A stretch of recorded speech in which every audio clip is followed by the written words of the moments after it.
Important ವಿಷಯ ಐಟಿಗೆ ಬರುತ್ತೆ, gaming policy ಐಟಿಗೆ ಬರುತ್ತೆ. ಈಗ ಸಾಹೇಬ್ರು ಹೇಳ್ದಂಗೆ ಸ್ಕಿಲ್ಲಿಂಗ್ ಅಲ್ಲಿ ಬೆಟ್ಟಿಂಗ್ ಇಡಬಾರ್ದು ಅಂತ ಹೇಳ್ತಾ ಇದ್ರು. ತಾವು ಹೇಳಿದ್ರಿ ಸರ್, ಸುಡುಕೋ ಇರ್ಬೋದು, ಚೆಸ್ ಇರ್ಬೋದು, ಗೇಮ್ ಆಫ್ ಸ್ಕಿಲ್. ಈಗ ಫ್ಯಾಂಟಸಿ ಸ್ಪೋರ್ಟ್ಸ್ ಅಂತಾನು ಗೇಮ್ ಆಫ್ ಸ್ಕಿಲ್ಗೆ ಬ್ರಾಕೆಟ್ ಮಾಡಿಬಿಟ್ಟಿದ್ದಾರೆ.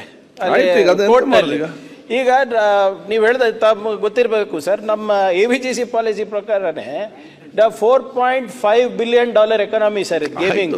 ಈಗ ನಾ 3 ವರ್ಷದಲ್ಲಿ $9 ಬಿಲಿಯನ್ ಸರ್. ನಿಮ್ಗೆ ಆಶ್ಚರ್ಯ ಆಗುತ್ತೆ, ಇಂಡಿಯಾನಲ್ಲಿ close to around 590 million gamers are there and 140 million gamers are paid gamers. ನೀವು ಹೇಳ್ದಂಗೆ ಈ ಸಾಹೇಬ್ ಸ್ಪೀಕರ್ ಅವ್ರು ಹೇಳ್ದಂಗೆ ಕೇಂದ್ರ ಮತ್ತು ರಾಜ್ಯ ಸರ್ಕಾರ ಯಾಕೆ ಒಗ್ಗೂಡಿ ಕಾನೂನು ತರಬೇಕು ಅಂದರೆ, GST ಕೌನ್ಸಿಲ್ನಲ್ಲಿ ಈಗ ಆನ್ಲೈನ್ ಗೇಮಿಂಗಿಗೆ 28% GST ಹಾಕಿದ್ದಾರೆ ಸರ್. ತಮ್ಗೆ ಗೊತ್ತಿರೋ ಹಾಗೆ ಈಗ ಗೇಮಿಂಗ್ ಈಗ ಇಲ್ಲ ಈ ಸರ್ವರ್ ಮೇಲೆ ಆಡೋದು ಬಿಟ್ಬಿಟ್ಟಿದ್ದಾರೆ ನಮ್ಮವರು.